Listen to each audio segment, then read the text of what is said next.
Se uma verdade sair da boca de um demônio, esta verdade foi movida por ação do Espírito Santo.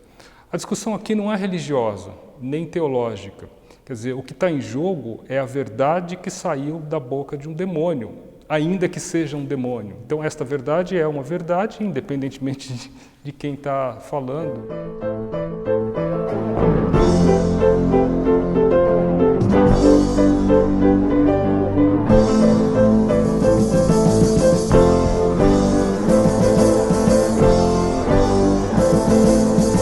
Se você pensa que é Átila, o flagelo dos deuses, destruindo o dia, o ano e os meses. Já vi esta loucura muitas vezes, varrendo o mundo a ferro e fogo, como se tudo fosse apenas um jogo, como se tudo fosse apenas um jogo. Mas o que mais me dói, mas o que mais me dói, você escolheu errado seu super-herói. Mas o que mais me dói, mas o que mais me dói, você escolheu errado seu super-herói. Sou mais um homem.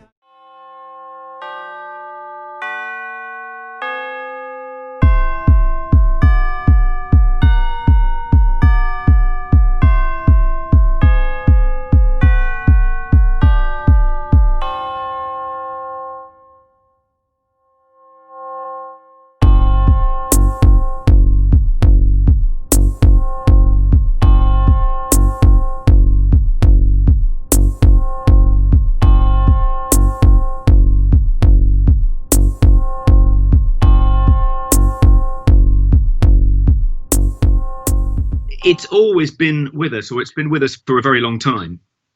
And it tends to be a characteristic of people who subscribe to hard left ideologies. Trotsky, for instance, was cancelled by Lenin. But I think it's more prevalent today than at any time in the past, in part because left-wing ideologues are now in much more powerful positions, at least culturally speaking, than they ever have been before. And secondly, I think that the whole process has been exacerbated by digital media. Twitter, it turns out, is a great platform for cancelling people. Facebook, pretty good too. If you're and just being able to Google everything someone's written, things they've said, if you're looking for things to cancel them for, then that's a really cheap and easy to use resource. In the past, if you wanted to dig up dirt on a political opponent, you would probably need to pay a professional researcher to spend several months going through old newspaper cuttings and television archives and so forth. Now, anyone with a laptop can do that in their bedroom.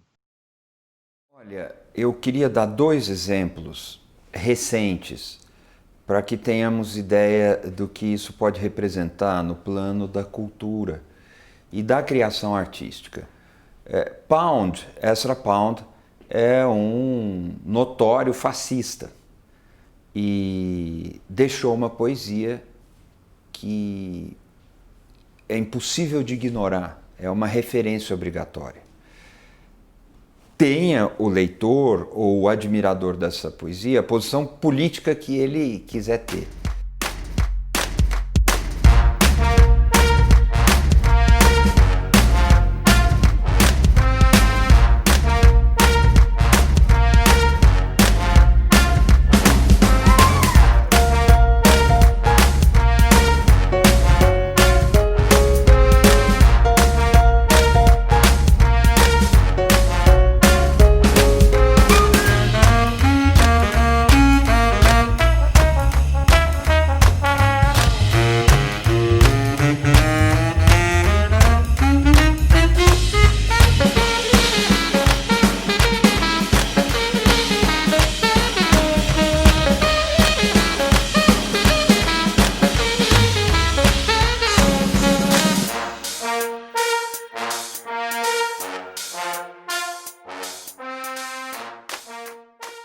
Um outro exemplo é Nelson Rodrigues. Nelson Rodrigues deixa um teatro revolucionário, até hoje encenado, com todas as justificativas, e é um apoiador do golpe do regime militar no Brasil, que prendeu e torturou pessoas, prendeu inclusive o filho dele, Nelson Rodrigues. Ora, essa posição política de Nelson Rodrigues, essa posição política de Ezra Pound não contamina o valor da obra que eles construíram. E esses dois exemplos me parecem quase que esgotar a questão.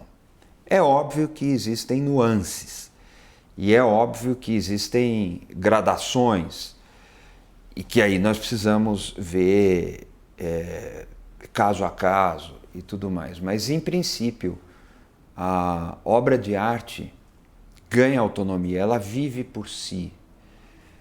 Nós poderíamos encontrar inúmeros outros exemplos, escritores que defendiam a emancipação dos trabalhadores, dos cidadãos, das mulheres, e tinham na vida privada relações de dominação.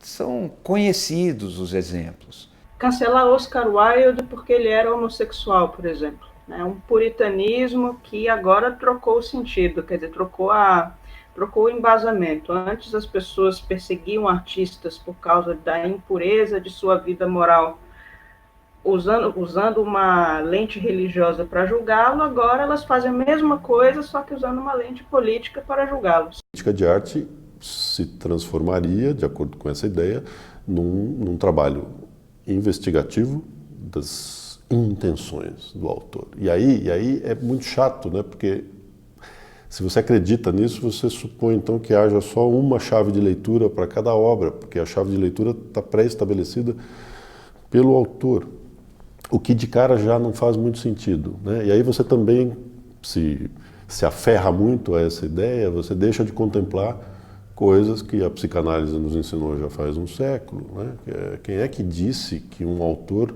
controla todo o seu processo de criação, né? Surge um negócio lá que não estava previsto por ele, em geral.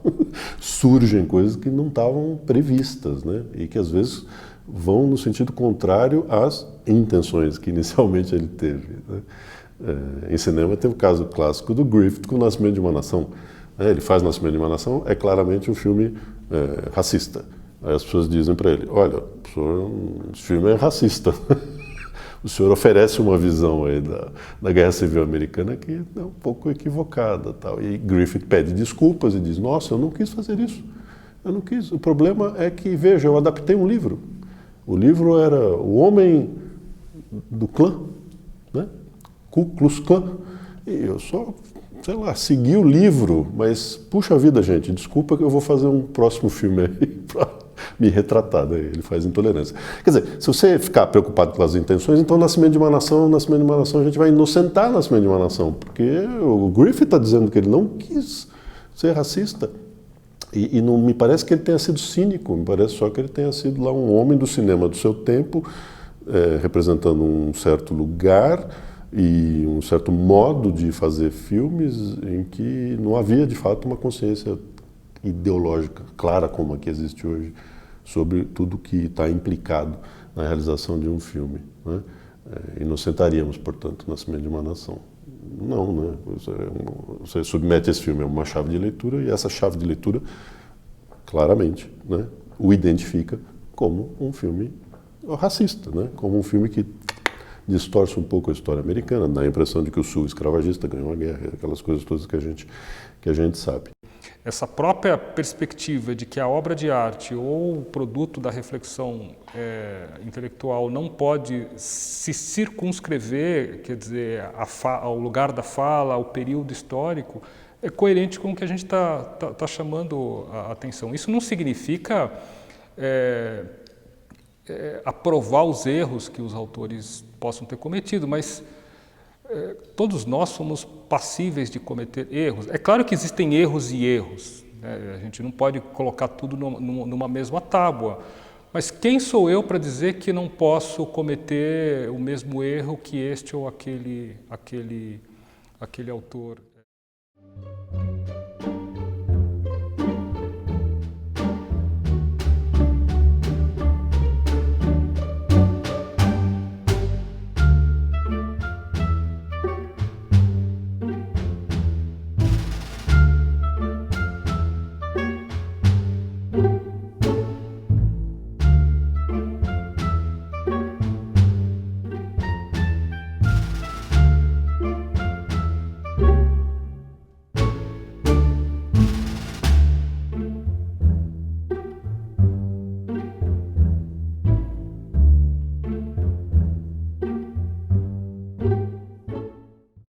O cinema não é literatura, o cinema não é arte visual, o cinema é um esporte coletivo. Então, uma coisa seria a gente descobrir que o Rodin fez, e ele fez mesmo, né, como a gente sabe, algumas coisas lá que hoje são condenáveis, e a gente decide então cancelar toda a obra do Rodin. Podemos discutir se isso é razoável ou não, mas o fato é que estaríamos de verdade penalizando Rodin. E um ou outro auxiliar que trabalhou com ele ali, a Camille Claudel, que fez um negócio e tal. Tá. O mesmo raciocínio vale para James Joyce. Descobrimos coisas ali que James Joyce pensou sobre a Irlanda, que não são legais, contra a independência. E aí vamos cancelar Ulisses, Finnegan's Wake, tudo cancelado. Tá bom, não me parece razoável, mas o James Joyce estaria ele sendo punido por algo que supostamente ele cometeu.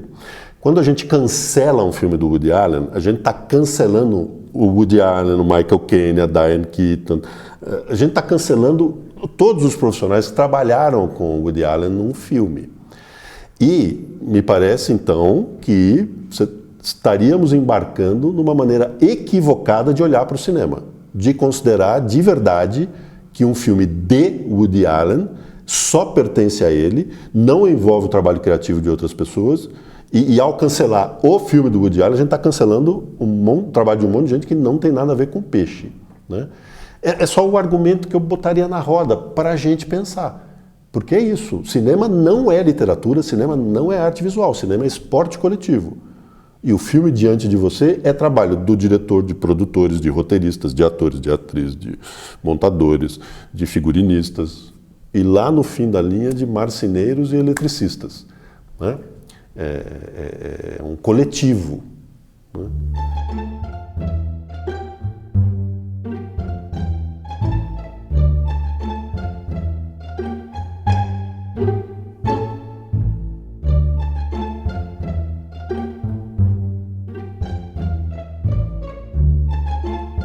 O problema vem de uma cultura mais ou menos deformada, rebaixada do chamado politicamente correto, que tem suas justificativas éticas, mas que acaba conferindo a alguns um pretexto para se invocar uma licença, quase que uma imunidade. E é sintomático que esse pedido de licença e de imunidade venha sendo reivindicado não por artistas, mas por lideranças políticas da extrema-direita. Então nós vemos hoje um presidente da República como este que está no cargo no Brasil neste ano de 2020, que pretende se dirigir às pessoas sem observar certas regras de boa educação, de urbanidade, de civilidade. E reclama quando alguém não se conforma com a falta de boas maneiras e às vezes com a falta de humanidade que o caracteriza, se queixa, ele reclama dizendo que ele não vai se pautar pelo politicamente correto. Mas o que mais me dói, mas o que mais me dói, você escolheu errado seu super-herói. Mas o que mais me dói, mas o que mais me dói, você escolheu errado seu super-herói. Sou sou mais o Homem-Aranha na minha teia. Cama, suor e façanha. Isso que é Maia. Cama, suor e façanha. Isso que é Maia. Ser como o Homem-Aranha. Ah, isso que é Maia. Eu sou mais a Mulher Maravilha, sexy, linda e gostosa, poderosa, como a espada de um samurai.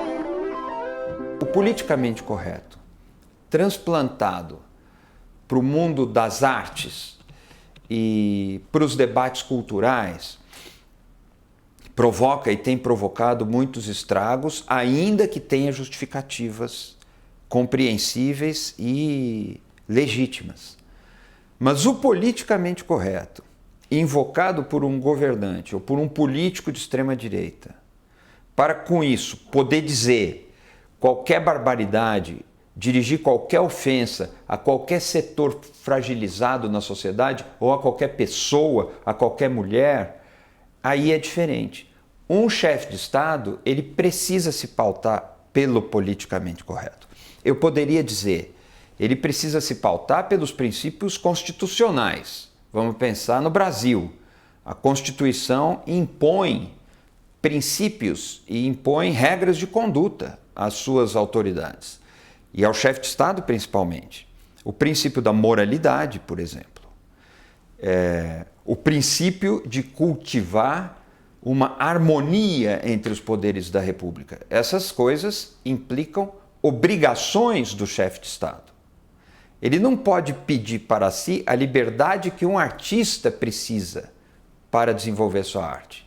Ele é um chefe de Estado e, portanto, sendo chefe de governo ao mesmo tempo, que é assim que se organiza a República no Brasil, ele precisa observar as regras da urbanidade, da civilidade e as boas maneiras.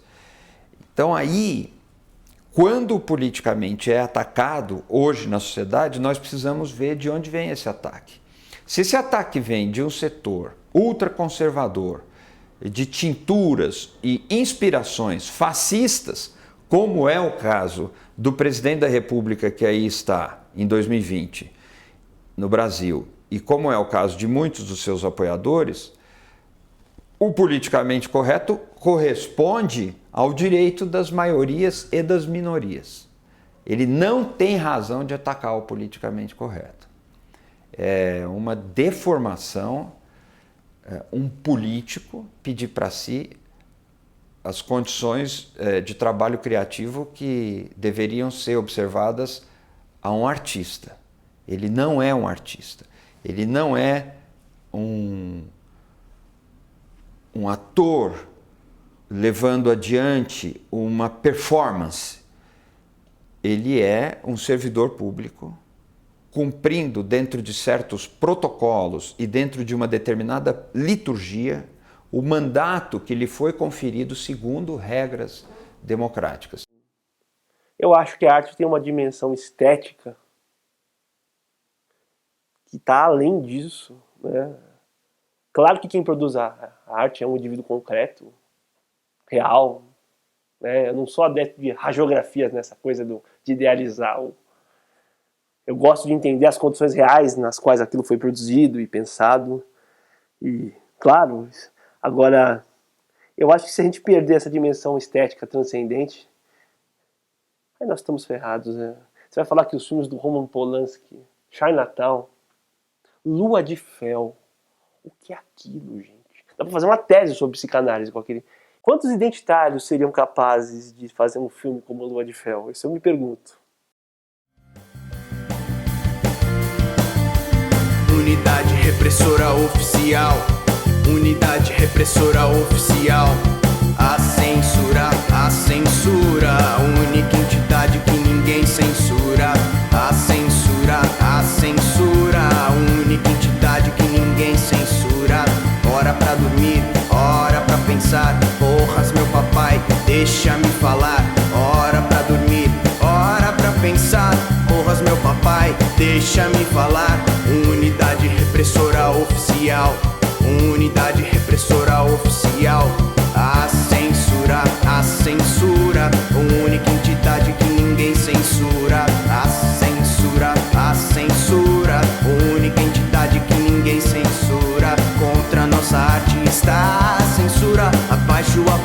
Censura viva, ditadura, jardel com travesti, censor com bisturi. Corta toda a música que você não vai ouvir. Unidade repressora oficial. Unidade repressora oficial. Unidade repressora oficial. Nada para ouvir, nada para ler, nada para mim, nada para você, nada no cinema, nada na TV, nada para mim, nada para você.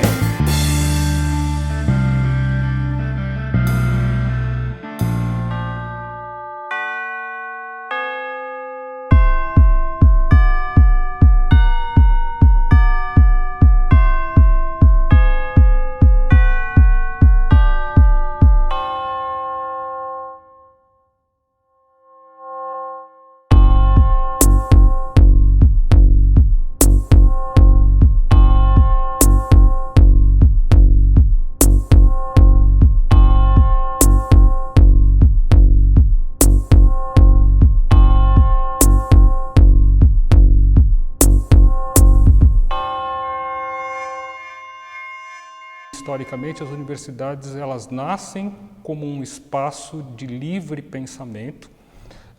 Democracia, evidentemente, que não era um valor nem um conceito no início da universidade, ali na Idade Média, mas a ideia de uma liberdade de pensamento para se chegar, evidentemente, a um conhecimento verdadeiro.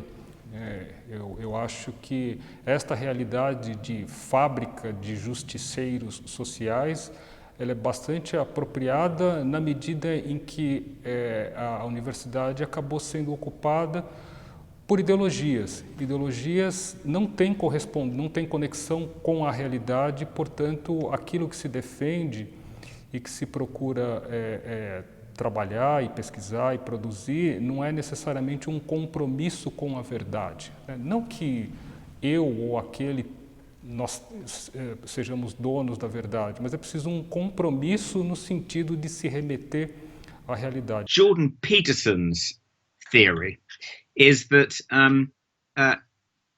hard left ideology encountered difficulty in the 60s, 70s and 80s because it became abundantly clear that it just doesn't work, that if tried in any particular country, in its political system, it leads to catastrophe, mass starvation, mass imprisonment, often genocide perpetrated by political leaders.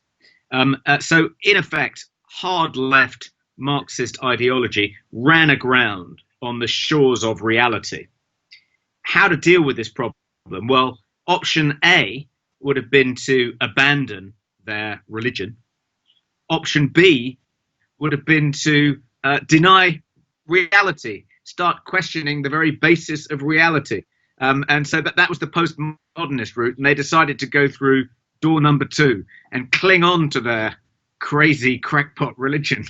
I think there's definitely a connection between the continuing rise of the hard left, particularly in universities, and postmodernism. Postmodernism is what enables them to get around the small difficulty that that whenever hard left ideology comes into contact with reality, reality always wins.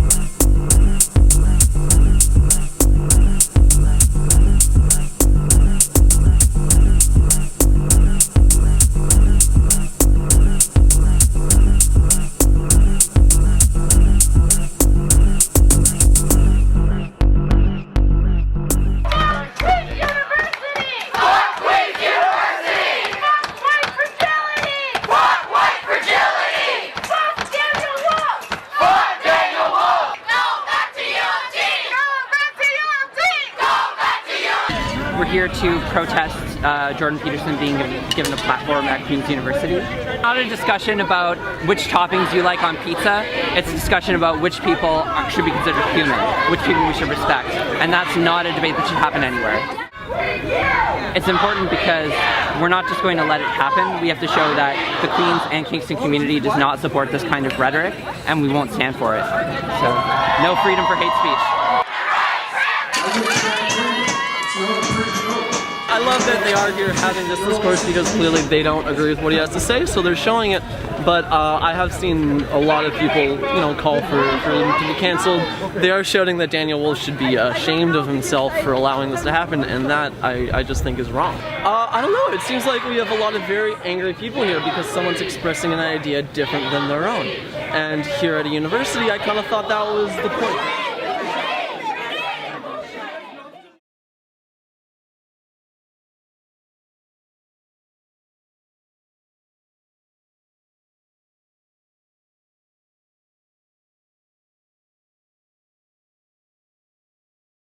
I think that if you look at the rise of neo-Marxist postmodernism, the whole woke cult, the social justice phenomenon, it seems to have coincided with the decline of church going, with the decline of religious worship, particularly Christian religious worship. Unfortunately, the social justice warriors have taken on some of the worst aspects of Christianity. So the constant search for heretics, the expulsion of heretics from polite society, the persecution of heretics, a kind of intolerance for blasphemy of any kind, though defined by them rather than in the traditional way. They seem to have taken on board all of that, but they haven't taken on some of the more attractive aspects of Christianity, such as the ability to forgive. Once you've been cast out by the social justice cult, there's no way back in. You are beyond the pale, and there's no possibility of redemption. It's like, I don't know if you've seen the Mel Gibson film Apocalypto, but it's like that's what happens when someone gets cancelled. They're like the central character in that film being pursued by a blood-crazed mob of savages who just want to tear them limb from limb. It became, I think, amplified within American universities like particularly Harvard, the University of Chicago, Yale, Princeton, the kind of Ivies. And they have successfully, I think, spread this religion far and wide. And the internet, I think, has certainly been very helpful in that respect. The internet is a really useful medium if you are an evangelical who wants to proselytize about your new religion. And social justice warriors, I think, have used it to that effect very, very effectively. Começa a me incomodar, e parece que incomoda muito mais gente também, quando uma evolução dessa postura crítica em relação a um intelectual, tomando como base a sua biografia, quando ela evolui já para o campo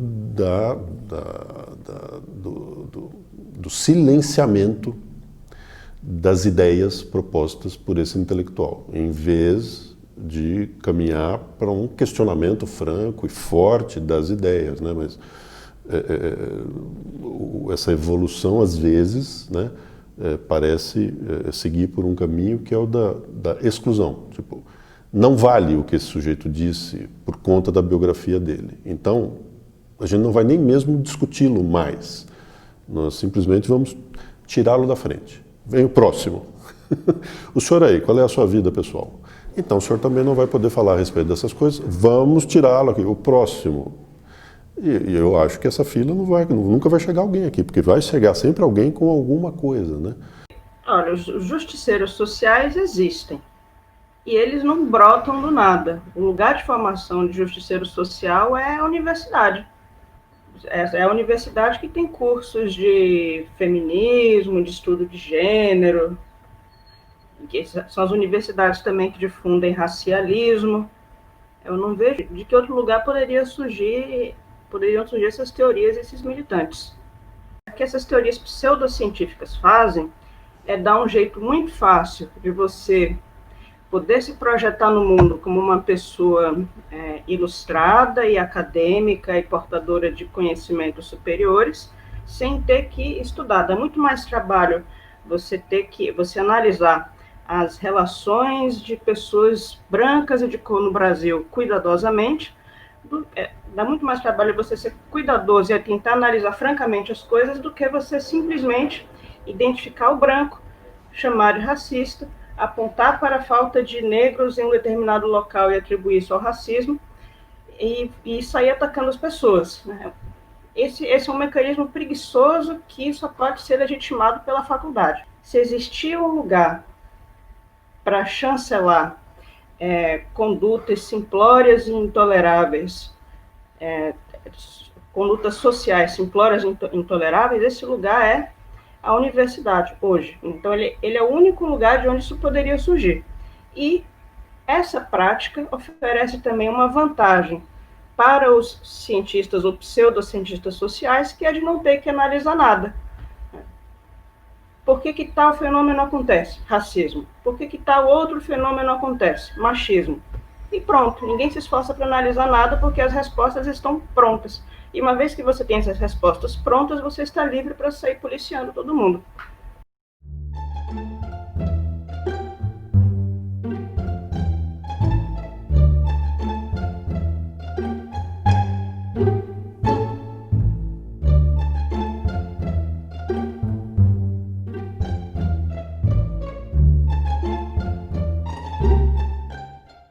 Existe um discurso super violento contra o Ocidente mesmo, o que quer que seja o Ocidente, né? Uma abstração também. Né? O Ocidente aqui eu estou pensando no sentido em que o Karl Popper trata, né? Como uma civilização que valoriza a liberdade individual mais do que a igualdade abstrata. Ele acha que o Ocidente é diferente de outras civilizações por isso. O valor da liberdade individual é muito forte na cultura ocidental. Eu acho que isso é uma coisa fantástica e isso deve ser mantido. Então eles não têm muito apreço por isso. Por exemplo, no feminismo radical, se ataca sistematicamente as sociedades ocidentais, que são as sociedades que tratam as mulheres com mais igualdade perante a lei, são as sociedades que primam pela defesa dos direitos das mulheres. Ninguém tem nenhuma dúvida que uma mulher é mais livre nos Estados Unidos do que no Irã. Assim, né, na França, do que no Paquistão. Assim, isso é tão óbvio, né? Eles passam pano para as culturas não ocidentais. O machismo de algumas culturas não ocidentais, ele é acachapante, né? Por quê? Porque pega bem você falar que você é contra the West, né? Patriarchy. Eles gostam disso, entendeu? E ser contra o que eles vivem. E todas as liberdades das quais eles desfrutam são produto desse Oeste opressivo. Então, é um problema. É um discurso violento anti-ocidental. Isso vem com o Derrida. O Derrida, ele diz isso num texto, que a ciência é uma coisa de homens brancos, né? Isso está num dos textos do Derrida. Então isso tem a ver com o pós-estruturalismo francês fertilizado com o identitarismo americano. É uma mistura cáustica. E o Brasil é o capachismo mental disso daí. São grupos herdeiros de uma tradição de esquerda. Quer dizer, e desde o século XVIII, os socialistas utópicos, por exemplo, se apresentam como uma espécie de agentes de custódia do bem dos oprimidos. Quer dizer, é claro que nós não estamos mais no século XVIII, século XIX, mas parece haver uma continuidade, digamos assim, de alma, né, de espírito, no sentido de que esses grupos que fazem parte do tribalismo identitário se mostram como defensores, né, dos fracos, dos oprimidos, e que, portanto, eles são exemplos a serem seguidos. E para que isso aconteça, eles lançam mão do politicamente correto. Quer dizer, o que é o politicamente correto, esse moralismo? Em detrimento do que as coisas são, né, forçar a dizer aquilo que precisa ser dito para se alinhar aos meus interesses políticos, ideológicos e, no caso da arte, possivelmente estéticos.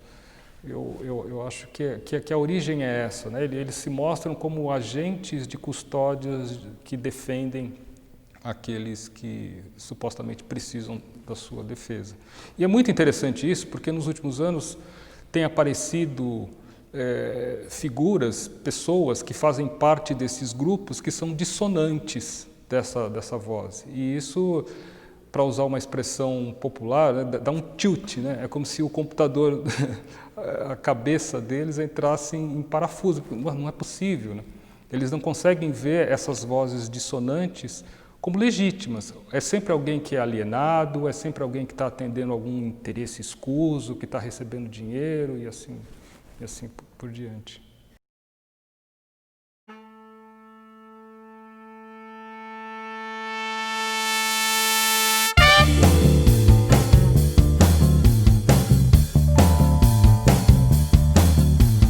Hitler, Goebbels, Mussolini, Stalin, Lenin, Mao Tse-tung, Pinochet, Vargas, Perón, Guevara, Castro e Jamin, Ho Chi Minh.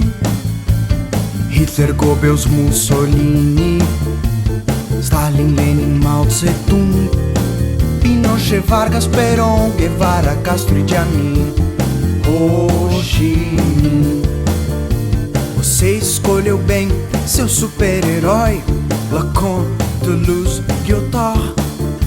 Você escolheu bem seu super-herói, Derrida, Althusser, Baudrillard. Você escolheu certo seu super-herói. Você escolheu certo seu super-herói. Você escolheu certo seu super-herói. Você escolheu certo seu super-herói. Misógino, autoritário, racista, reacionário, charlatão, genocida, tirano, nazista, salafrário. Você mandou bem, tudo gente do bem, são espíritos puros, pouco importa seus desejos obscuros. Você escolheu bem seu super-herói.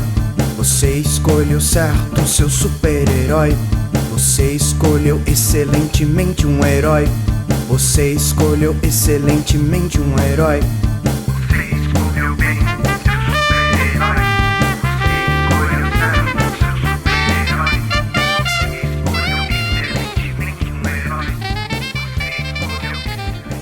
Você escolheu excelentemente um herói.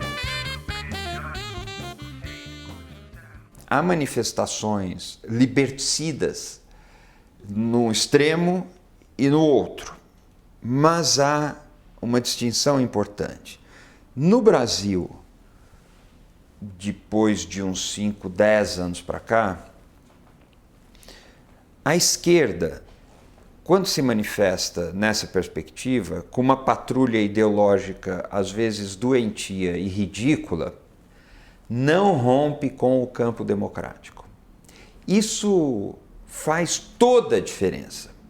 A direita, quando vem com esse tipo de postura, que também tem a intenção de impedir alguém de falar ou de restringir a liberdade de alguém, e que até aí pode encontrar uma certa analogia com condutas que nós encontramos na esquerda, a direita, no entanto, rompe com o campo democrático. Esse discurso liberticida na direita, ele se faz acompanhar de elogios à ditadura militar, por exemplo, de enaltecimento de figuras de torturadores, de justificativas para regimes de exceção. Isso coloca esses agentes políticos fora daquilo que nós podemos demarcar como campo democrático. E com a esquerda isso não acontece.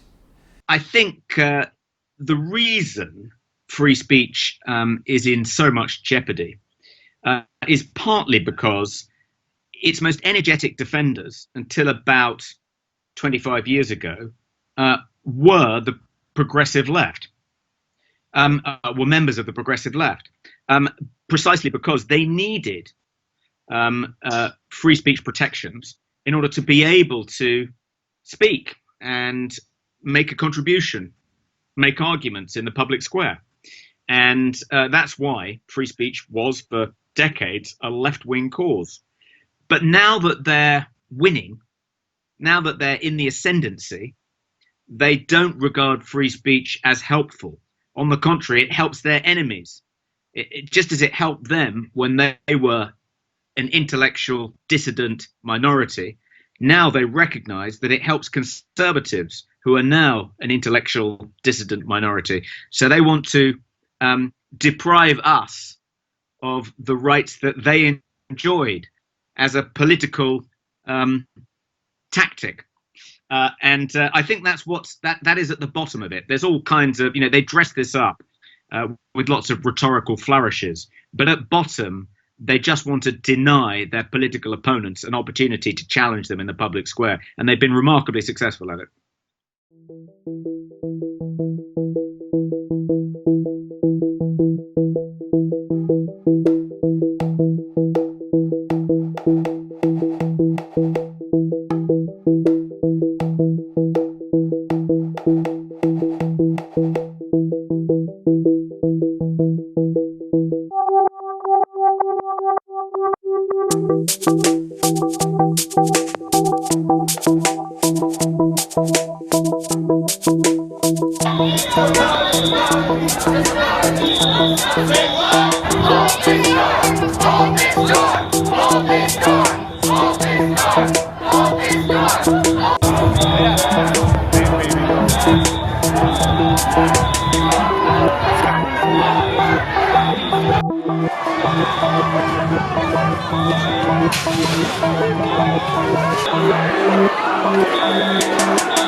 Jovens estão chegando nas universidades para fazer jornalismo, história, ciências sociais, artes, visuais. Eles já estão chegando com essa ideia de que a realidade social do Ocidente, de qualquer país ocidental, É uma guerra entre homens e mulheres, brancos e negros. Aquele binarismo do marxismo clássico, da burguesia proletariada, ele foi transfigurado, descaracterizado e migrou para superestrutura. Então, eles acham que a realidade é uma guerra entre grupos de orientação sexual, de raça, de gênero. A visão de mundo é uma visão, na maioria dos casos, de mocinho e vilão. O binarismo opressor-oprimido, esse maniqueísmo, ele estrutura a maior parte da maneira como os estudantes médios de humanas veem a realidade. Sempre existe o bem e o mal para eles. Essa proliferação de narcisismos identitários está destruindo o espaço comum de cidadania, porque a cidadania pressupõe um espaço comum de problemas comuns. Pouco importa se você é branco, negro, homossexual, heterossexual, mulher, homem, gordo, magro. Existem problemas. A política é a esfera do comum. Então, essa obsessão com a afirmação das identidades de gênero, de orientação sexual, ela estaria destruindo o senso de cidadania. E os professores, em alguns casos, eles são os intelectuais orgânicos dessa visão de mundo. Isso é um problema.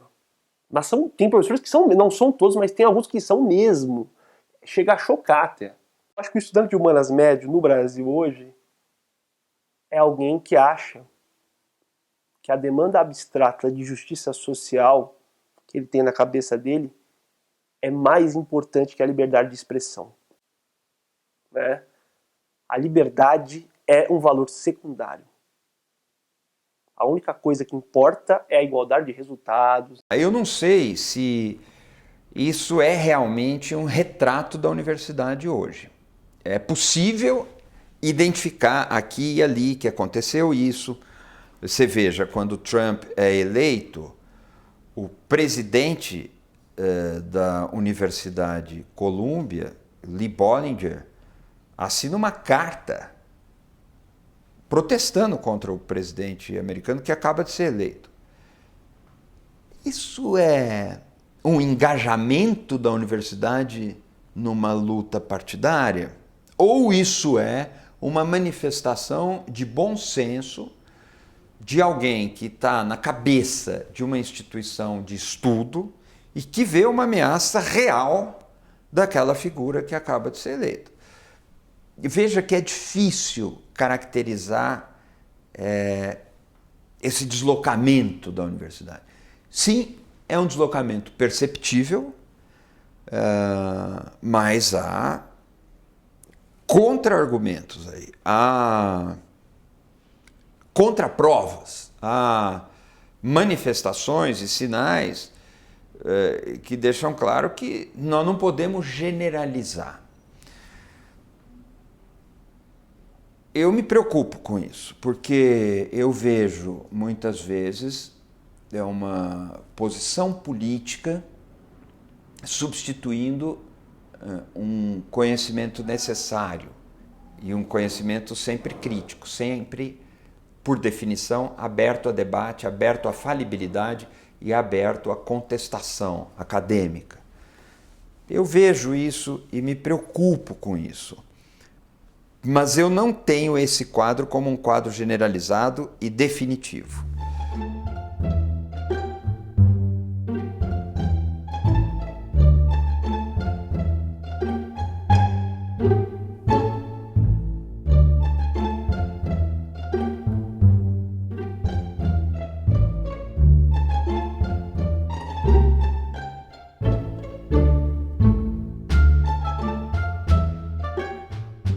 Esse tribalismo identitário, eu conheço também por ativismo da diferença, seja ele negro, seja ele feminino, seja ele de homossexuais, enfim, quer dizer, essas diferenças que fazem parte da experiência humana acabam se tornando absolutas.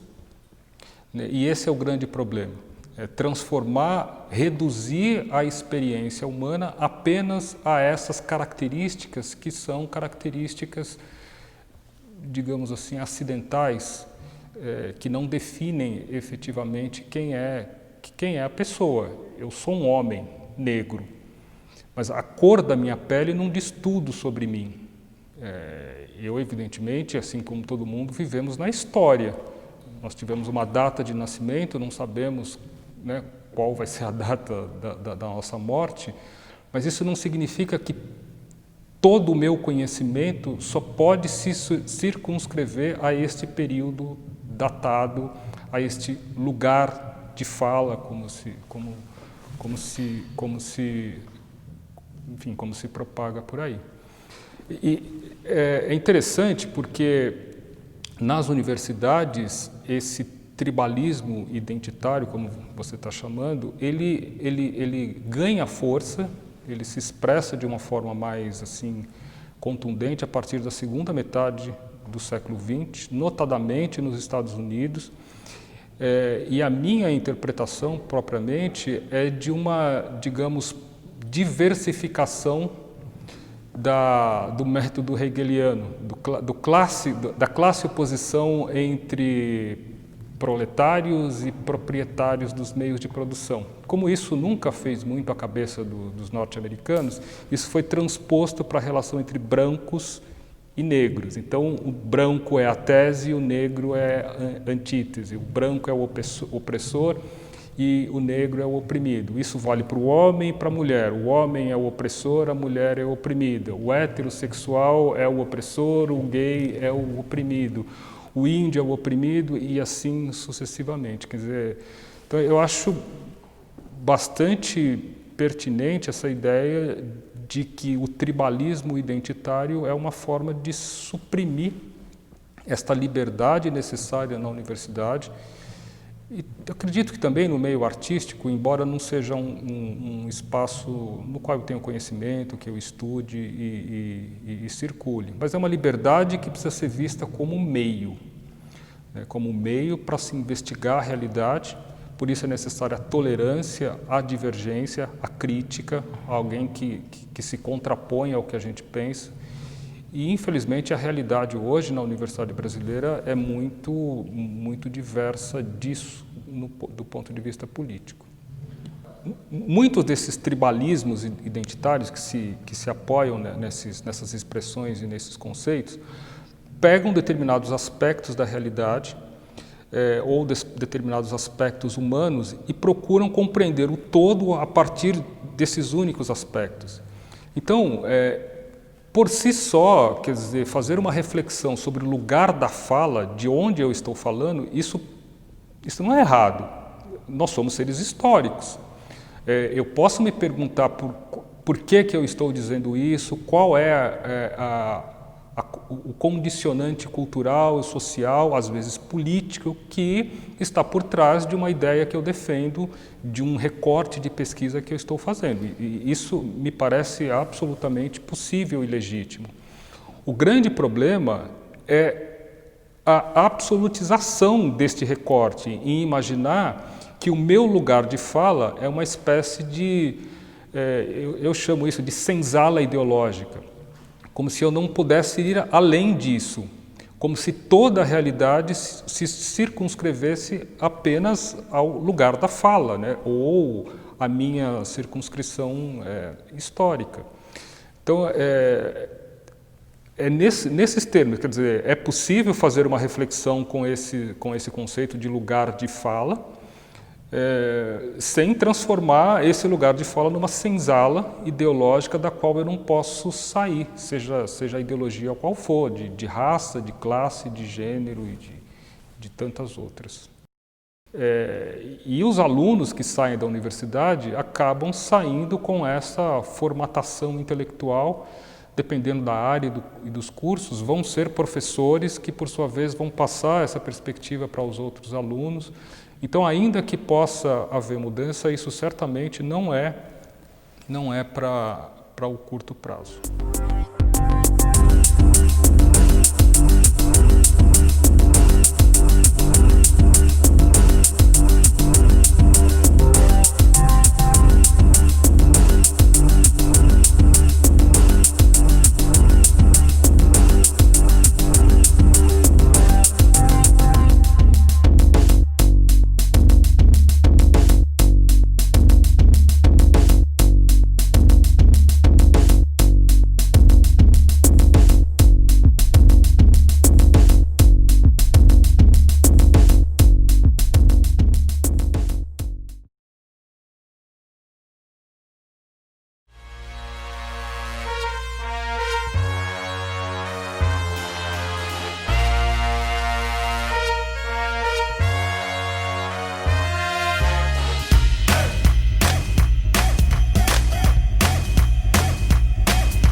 Eu prefiro, né, que alguém cuja opinião a maior parte dos que pertencem a uma determinada comunidade repudiam, eu prefiro, né, que essa comunidade receba esse pensamento, né, a pessoa e as suas ideias, justamente para criar a oportunidade de refutá-la, né, de contestá-la.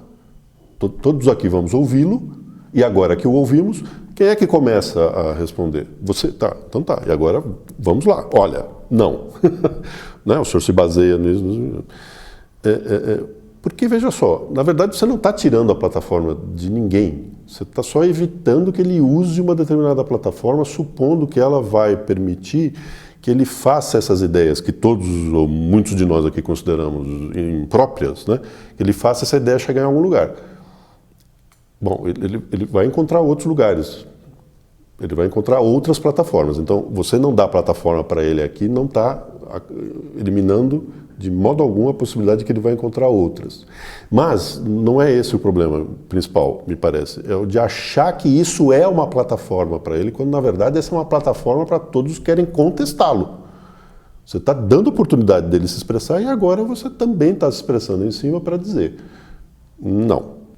Eu gosto mais desse modelo, mesmo quando o visitante pensa de um jeito muito diferente do meu, mas eu prefiro tê-lo aqui, eu prefiro ter a possibilidade de confrontar as ideias e eu prefiro também me abrir a possibilidade de que ele vai tocar num ponto ali no qual eu não tinha pensado.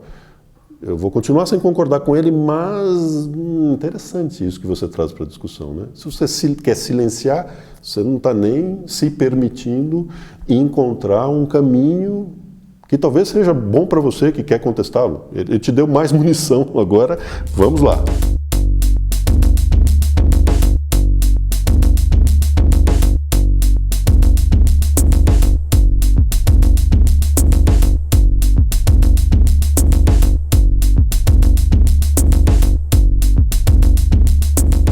A disabled grandfather was fired by Asda for circulating a clip from a Billy Connolly concert in which the comedian attacked religion. No one objected to his remarks about Catholicism, but because Connolly joked about suicide bombers, the clip was deemed Islamophobic. An ex-policeman received a visit from the police after posting a humorous verse about transgendered people on Twitter. Apparently, he was guilty of committing a non-crime hate incident. The officer who questioned him said, "I'm here to check your thinking." A pro-Brexit academic was suspended by King's College London for calling an anti-Brexit activist a traitor. A Christian actress was fired from the lead role in a West End production of The Colour Purple after another actress dug up a 4-year-old Facebook post in which she'd expressed her disapproval of homosexuality. Dr. Jordan Peterson, the Canadian psychology professor, was asked to give a series of lectures by Cambridge University, these buildings behind me, but that invitation was rescinded when a photograph emerged of him standing next to a fan wearing a "Proud Islamophobe" t-shirt. All these things happened in 2019 in a country which prides itself on its commitment to human rights, including the right to free speech. And it isn't just your political views that can get you into trouble. The chief executive of the Chartered Management Institute wants to stop people talking about football at work. You heard that right. Apparently, discussing last night's game can be a, quote, gateway to more laddish behaviour, unquote. She told the Radio 4 Today programme, "It's very easy for it to escalate from VAR chat to slapping each other on the back and talking about their conquests at the weekend." Free speech isn't some luxury we can afford to live without. It's the foundational freedom on which all the others depend. Human beings can't flourish outside a free society, which means they can't flourish in the absence of free speech. Free speech is how knowledge is developed and shared at great universities like this one, or should be anyway, with theories about the nature of reality constantly being tested and refined in open inquiry and discussion. Robust debate, appealing to reason and evidence, not the prevailing orthodoxy, is the best way to resolve disagreements about the most important questions facing mankind, without descending to violence or intimidation. And free speech is the most effective bulwark against the abuse of power by our would-be masters, with history demonstrating again and again that an assault on people's right to air their views in the public square is an ominous precursor to the removal of other freedoms. Por onde ela passa, sigo a sua trilha. Ai, como eu queria ficar com a Mulher Maravilha, perdido numa ilha. My favourite novelist is probably Charles Dickens. And Charles Dickens certainly didn't lead an exemplary personal life. Eu lembraria do Ian McEwan, né? Então, para citar um escritor vivo, um escritor que considera que a sua literatura tem sim, né, um papel sociopolítico, um escritor que não se esquiva de se posicionar politicamente. Olha, um autor que realmente, um ensaísta, um filósofo que mudou minha vida, eu já citei ele, é um britânico chamado John Gray. Eu admiro o Carlito Maia, é um ídolo para mim. Eu admiro o Fábio Comparato, admiro Dalmo Dallari, admiro Alberto Dines, admiro Maria Rita Kell. Tenho lido mais recentemente Chesterton, Gilbert Keith Chesterton. Oh, Frankenstein, oh, Frankenstein, também que não tem. Doutor Silvana, você é uma banana. Mulher gato. Pessoalmente, talvez eu não lesse mais o Ian McEwan. Se eu soubesse que McEwan fez coisas ali que me pareceriam condenáveis. Talvez eu parasse de lê-lo. Talvez eu olhasse para os livros dele na minha estante e resolvesse passá-los para frente, né? Passá-los para frente, eu jamais destruiria livros. Mas eu não entraria numa campanha para cancelar Ian McEwan. Talvez, sei lá, num cenário extremo, eu escrevesse um artigo para dizer que eu estou aqui revendo dessa nova perspectiva, este ou aquele livro, e tá bom, então é o que eu imagino que faria numa situação hipotética como essa, né? Mas de modo algum não me esforçaria para tentar cancelar, não entraria em nenhuma lista para cancelar, enfim, não. Né? Seria uma tomada de posição muito pessoal, que talvez eu tornasse pública, mas continuaria a ser uma tomada de posição pessoal. Eu acho que eu mudaria a minha opinião sobre a pessoa, mas a minha opinião sobre um livro ou um filme dessa pessoa, eu fui construindo no contato com esse livro, no contato com esse filme, no contato com essa obra. É possível que manchasse um pouco o encanto que me prende a alguma dessas coisas. Talvez eu mudasse a minha opinião sobre a pessoa, talvez eu ficasse triste. Mas eu quero chamar a atenção para uma coisa. Todos nós temos pontos que não fecham. Pontos cegos. Todos temos inconsistências. Todos temos segredos para nós mesmos. A subjetividade se constrói pelo esquecimento, pelo silêncio, pelo fechamento, pela obturação.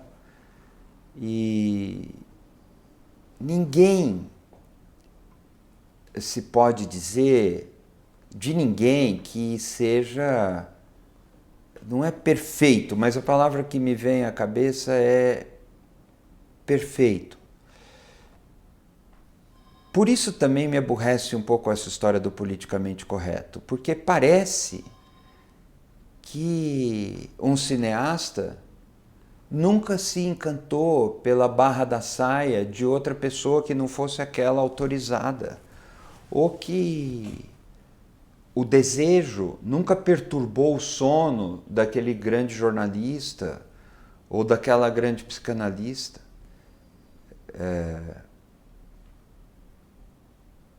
Há uma cobrança de perfeição, uma cobrança infantil que denota uma imaturidade e quase que uma desumanidade, porque somos seres humanos. Eu não quero dizer que somos criminosos, eu não quero dizer que sejamos violentos, que vamos tirar proveito da fragilidade dos fracos ou coisa assim, mas a incoerência, a contradição, a discrepância, o paradoxo, o mistério, tudo isso faz parte da personalidade humana. Nós somos mortais, somos falíveis e, enfim. Sobre todas essas dificuldades, alguém constrói um trabalho, muitas vezes com o propósito de contar sobre a natureza humana, outras vezes com o propósito de ajudar a formulação de acordos comuns que possibilitem um padrão de vida menos injusto. E essas obras são feitas apesar das imperfeições, e elas são feitas com a energia gerada pelas imperfeições. Isso é parte, somos humanos. Olha, eu acho que nós temos que julgar o intelectual, o artista, no caso dos artistas é mais grave, né? Pela obra. É claro que a gente não vai compactuar com isso. Né? Por exemplo, um cara que eu acho, o Michael Jackson, caso que explodiu aí, um músico fantástico. Sim, você pega aqueles álbuns, o Smooth Criminal, o Bad, aquilo eu sou guitarrista, eu sou não interessa o que ele... Aquilo é maravilhoso. O que ele fez na vida privada dele, ele que pague por aquilo, né? Então, você gostar do que o cara escreveu, do que o cara produziu, não é você gostar do que ele faz na vida privada. Se eu dissesse para você que não mudaria em absolutamente, não. Mas eu também não descartaria completamente as coisas, enfim, boas que eu acho que são boas que ele tem escrito. I quite like Woody Allen, and Woody Allen hasn't covered himself in glory in his personal life, even though I don't believe he's guilty of all the things he's been accused of. But no, I'm able, like a grown-up, to separate the art from the artist. You can be a mass murderer and still produce great art. You can, we sing a song sometimes in at festivals in Britain, written by Henry VIII. And Henry VIII was a serial killer. So no, I don't think that however badly an artist behaves in any way reflects on their work.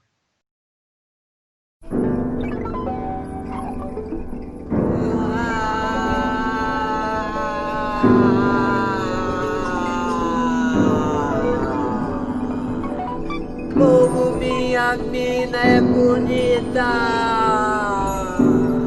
eu acho que não está com nada, a tal da Kryptonita.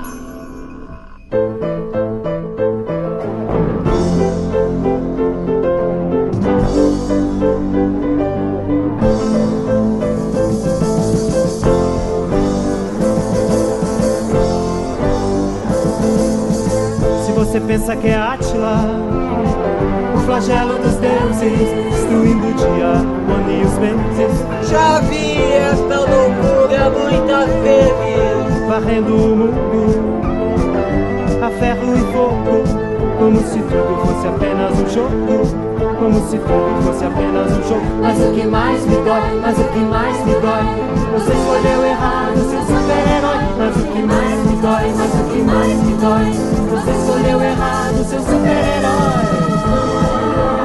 Sou mais um Homem-Aranha na minha teia,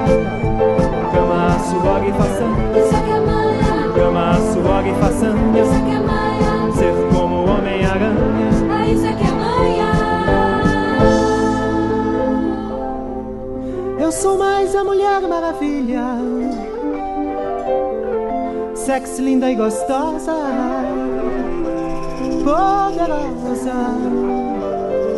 como a espada de um samurai. Faço verso igual de Haikai. Faço verso igual de Haikai. Por onde ela passa, sigo a sua trilha.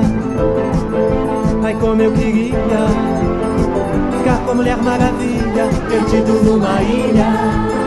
Mas o que mais me dói, mas o que mais me dói, você escolheu errado, seu super-herói. Mas o que mais me dói, mas o que mais me dói, você escolheu errado, seu super-herói. O Conde Drácula, terror da Transilvânia, chupando o sangue da Virgem. Ai, que vertigem. Ah, seu Conde Drácula, você encontrou adversário sem mácula. Ah, seu Conde Drácula, você encontrou adversário sem mácula. Eu, minha cruz de prata, vou deixar você mais amassado que uma lata, uma lata, uma lata, um vira-lata. Mas o que mais me dói, mas o que mais me dói, você escolheu errado, seu super-herói. Mas o que mais me dói, mas o que mais me dói, você escolheu errado, seu super-herói. Oh, Frankenstein, oh, Frankenstein. Não vem que não tem. Doutor Silvana, Doutor Silvana. Você é uma banana. Mulher gato, mulher gato. Vai virar sapato. Mas o que mais me dói, mas o que mais me dói, você escolheu errado, seu super-herói. Mas o que mais me dói, mas o que mais me dói, você escolheu errado, seu super-herói. Super-Homem, Hulkman, aqui, Fantasma, Batman e Robin. Amo vocês do começo ao fim. Amo vocês do começo ao fim. Amo vocês do começo ao fim.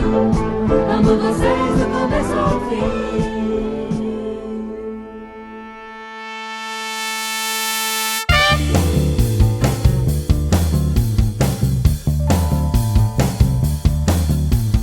Hitler, Goebbels, Mussolini, Stalin, Lenin, Mao Tse-tung, Pinochet, Vargas, Perón, Guevara, Castro e Jamin, Ho Chi Minh.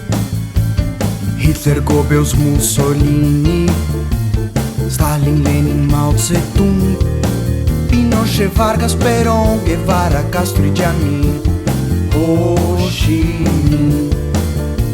Você escolheu bem seu super-herói, Lacan, Toulouse, Guillotin. Você escolheu bem seu super-herói, Derrida, Althusser, Baudrillard. Você escolheu certo seu super-herói. Você escolheu certo seu super-herói. Você escolheu certo seu super-herói. Você escolheu certo seu super-herói. Misógino, autoritário, racista, reacionário, charlatão, genocida, tirano, nazista, salafrário.